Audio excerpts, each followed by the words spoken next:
اب کتنے بڑے ہو گئے کہ مصر کے بادشاہ بن گئے. جب مصر کے بادشاہ بنے تو اپنے قاصد کو, اپنے ایلچی کو اپنا کرتا دے کر بھیجا, قمیص دے کر بھیجا اور کہا کہ اب تم میرے فلاں بستی میں جاؤ اور یہ کرتا, یعقوب نام کا ایک آدمی رہتا ہے, اس کو یہ کرتا دے دینا. بس بتایا نہیں کہ وہ میرے باپ ہے. جب یوسف علیہ السلام کا قاصد وہ قمیص لے کر جب یوسف علیہ السلام کے ملک میں آتا ہے اور یعقوب کو معلوم کر کے وہاں تک پہنچ جاتا ہے تو کہتا ہے کہ مصر کے حکمران نے, مصر کے بادشاہ نے یہ قمیص آپ کو دی ہے. حضرت یعقوب علیہ السلام نے اس قمیص کو سونگا, فرمایا سمجھ گئے یہ تو میرے بیٹے کی قمیص ہے. کہا اس قمیص کو پہننے والا زندہ ہے؟ فرمایا ہاں ہے. یعقوب علیہ السلام نے جو پہلا سوال کیا وہ کیا تھا؟ کیف ترکتہ, آئے قمیص لانے والے, تو نے یوسف کو کس حال میں چھوڑا ہے؟ تو نے یوسف کو کیسا چھوڑا ہے؟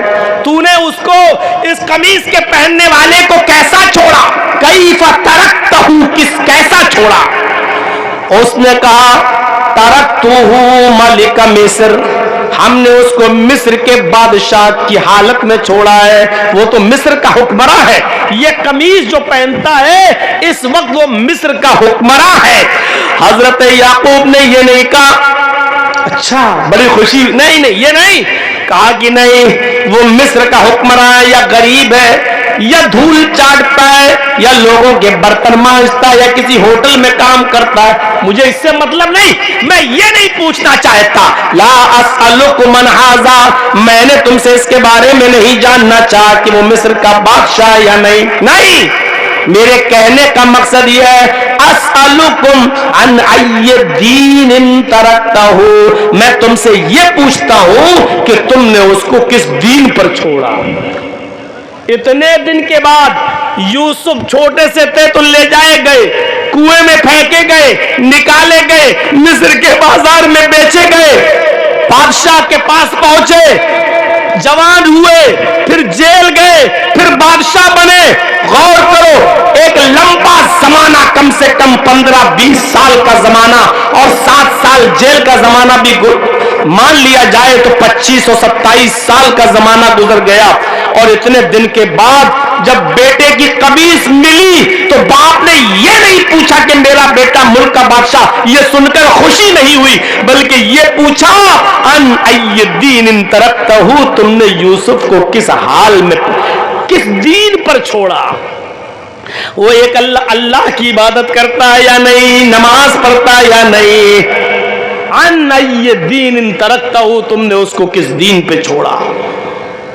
یار باپ کی ذمہ داری ہے کہ وہ پتہ لگائے کہ اس کی اولاد کیا کرتی ہے. رات کے 12 بجے آپ کا بیٹا کیوں آتا ہے؟ رات کے عشاء کی نماز کے بعد آپ کا بیٹا فوراً بستر پر کیوں نہیں سوتا؟ رات کے 11 اور 12 بجے وہ کیوں آ رہا ہے؟ اور ہر باپ کی ذمہ داری ہے کہ وہ چیک کرے کہ اس کی بیٹی رات کے 12 بجے موبائل کیوں چلاتی ہے, بیٹی کے ہاتھ میں اینڈرائڈ موبائل کیوں ہے.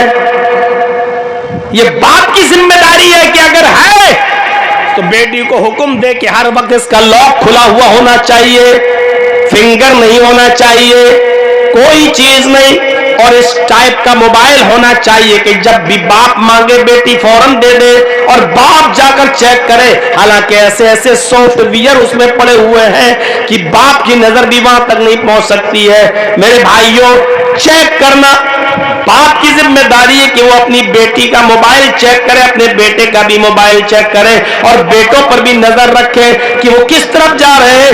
اتنے دنوں کے بعد باپ نے اگر پوچھا تو یہ پوچھا ان ای دین ترکتہ, تم نے میرے یوسف کو کس حال میں, کس دین پر چھوڑا؟ تو اللہ کے نبی نے یہاں 2 نصیحتیں فرمائی. 5 دن پہلے یہود و نصارہ کو تم نکال دینا, اور دوسری بات فرمائی بددعا, اللہ کی لعنت ہو یہود و نصارہ پر جنہوں نے اپنے اپنے نبیوں کی قبروں کو سجدہ گاہ بنا لیا. یہ انتقال سے 5 دن پہلے کی بات ہے. اب انتقال میں 4 دن رہ گئے. آپ نے کہا یہ ذرا غور سے سنیے گا. آپ نے فرمایا لوگوں قلم لاؤ اور چمڑے کے ٹکڑوں پر یا بڑی بڑی ہڈیوں پر کچھ لکھا جاتا تھا پہلے, تو آپ نے فرمایا کہ قلم لاؤ اور ہڈی کا کوئی ٹکڑا یا چمڑے کا ٹکڑا لاؤ, میں کچھ وصیت کر رہا ہوں اس کو لکھ لو. یہاں اختلاف ہو گیا. کچھ صحابہ کہنے لگے کہ لکھوائیے, اور کچھ کہنے لگے رہنے دیجیے, آپ کی طبیعت ٹھیک نہیں ہے, آپ آرام کیجیے. جو لوگ یہ کہہ رہے تھے کہ آپ آرام کیجیے, ان میں حضرت عمر بھی شامل تھے. حضرت عمر کہنے لگے ہمارے لیے بس قرآن کافی ہے, آپ آرام کیجیے, آپ تکلیف کیوں اٹھا رہے ہیں, قلم منگوا رہے ہیں, ہڈی یا چمڑے کا ٹکڑا منگوا رہے ہیں لکھوانے کے لیے. اے اللہ کے نبی ہمیں کسی چیز کی ضرورت نہیں, ہمارے لیے بس قرآن کافی ہے. کچھ صحابہ کہنے لگے نہیں, پتہ نہیں کون سی خاص چیز اللہ کے نبی بتانا چاہتے ہیں, اگر وہ لکھ لی جائے تو کیا حرج ہے. اسی میں صحابہ کرام کے درمیان اختلاف ہو گیا. اختلاف اتنا بڑھ گیا کہ تو میں تک نوبت آ گئی. جب آپ نے اس اختلاف کو دیکھا تو آپ نے اپنے بستر کے پاس سے اختلاف کرنے والوں کو یہ کہہ کر ہٹا دیا, دور ہو جاؤ میری آنکھوں کے سامنے سے. حضرت عمر سے بھی اور دوسرے گروپ سے بھی آپ نے فرمایا ہٹ جاؤ میری آنکھوں کے سامنے سے. یعنی مجھے اختلاف پسند نہیں ہے, مجھے لڑنا پسند نہیں ہے, مجھے آپ کا جھگڑنا پسند نہیں ہے, میری طبیعت ویسے ہی خراب ہے, اب تم میری نگاہوں کے سامنے سے ہٹ جاؤ. دونوں گروپ کو, دونوں پارٹیوں کو آپ نے باہر نکال دیا. ظہر کی نماز کا وقت ہوا, آپ اٹھے, یاد رکھیے گا 4 دن رہ گئے آپ کے انتقال میں. آپ اٹھے اور تھوڑی دیر کے بعد آپ مسجد میں گئے. مسجد میں جب آپ گئے تو آپ نے نماز پڑھی, ظہر کی نماز پڑھائی ظہر کی, اور ظہر کی نماز پڑھانے کے بعد منبر کے اوپر بیٹھ گئے, اور بیٹھنے کے بعد آپ نے جو وصیت کی وہ سنیے. آپ نے فرمایا لوگوں لشکر اسامہ کو روانہ کر دینا, یعنی میں نے جہاد کے لیے جس لشکر کو بھیجا ہے اور تیاری کرائی ہے اس لشکر کو کسی بھی حال میں مت روکنا. میں دنیا میں رہوں نہ رہوں, میں انتقال بھی کر جاؤں, لیکن لشکر اسامہ جس کو جہاد کے لیے میں نے تیار کیا اس کو جانا پڑے گا, اس کو جہاد کے لیے ہر حال میں نکال دینا. آپ نے پہلی نصیحت فرمائی کہ لوگوں لشکر اسامہ کو روانہ کر دینا, اس کو کسی بھی قیمت پر مت روکنا. فرمایا ٹھیک. اس کے بعد میں آپ نے دوسری نصیحت فرمائی, لوگوں ترکت فیکم امرین لن تضلوا ما تمسکتم بہما, ترکت فیکم امرین لن تضلوا ما تمسکتم بہما کتاب اللہ و سنتی. لوگوں میں تمہارے درمیان 2 چیزیں چھوڑ کر جا رہا ہوں, ان دونوں چیزوں کو تم مضبوطی سے پکڑے رہنا, ان دونوں چیزوں کو تم مضبوطی سے تھامے رہنا. جب تک تم ان دونوں چیزوں کو مضبوطی سے پکڑے رہو گے, جب تک تم ان دونوں چیزوں کو مضبوطی سے تھامے رہو گے, دنیا کی کوئی طاقت تمہیں گمراہ نہیں کر سکتی. اس شخصیت کا گزر ہو رہا ہے. ابھی تک تو نارمل انداز میں بات گفتگو چل رہی تھی, اب یہ 4 دن کی گفتگو, 4 دن اور رہ گئے. ذرا دیکھیے 2 دن پہلے کی کنڈیشن, ذرا دیکھیے 1 دن پہلے کی کنڈیشن, اور دیکھیے آخری دن کی کنڈیشن, اور دیکھیے انتقال کے بعد حضرت فاطمہ کی کنڈیشن, حضرت عمر کی کنڈیشن, مدینے کے لوگوں کی کنڈیشن, پھر اس کے بعد میں دفن ہونے سے پہلے کے حالات, پھر دفن سے پہلے کا اختلاف, اور صحابہ اختلاف کو کیسے دور کرتے تھے. میرے بھائیوں بہت سی باتیں آج آپ کو آج کی تقریر میں یہ ملیں گی, ذرا غور کرو. انتقال میں 4 دن رہ گئے, لیکن آپ کہہ رہے ہیں کہ لوگوں لشکر اسامہ کو روانہ کر دینا, اس کو ہر حال میں جہاد میں جانا ہے, اس کو مت روکنا, چاہے میں رہوں نہ رہوں. اس کے بعد آپ نے فرمایا کہ لوگوں میں تمہارے درمیان 2 چیزیں چھوڑ کر جا رہا ہوں, جب تک تم ان دونوں چیزوں کو مضبوطی سے پکڑے رہو گے تم کبھی گمراہ نہیں ہوگے. یعنی ایک قرآن کو چھوڑ کر جا رہا ہوں اور ایک اپنی سنت, ان دونوں کو مضبوطی سے اگر پکڑے رہو گے تو کائنات کی کوئی طاقت تمہیں گمراہ نہیں کر سکتی ہے.